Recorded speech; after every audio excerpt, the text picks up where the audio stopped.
Meron ako ditong 1.3 na liempo. Lagyan ko lang siya ng soy sauce.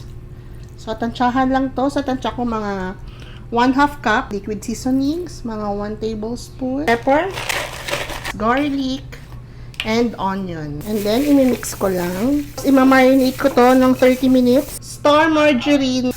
And then, mabuhos ko na yung pork. Tanggal ko na yung marinade niya.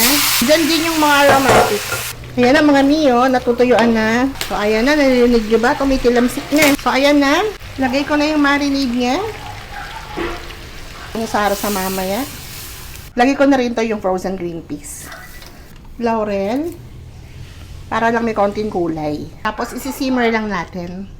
Hanggang sa lumambot yung karne at saka yung beans. Check natin. Wow! Vinegar. So, isang ganito. Ay! Tumapon. Muna natin hahaluin. Bell pepper. Kung natirang leeks dito, lagay ko na rin. Pwede ko nang haluin. Pork guisantes. Ang sarap nito.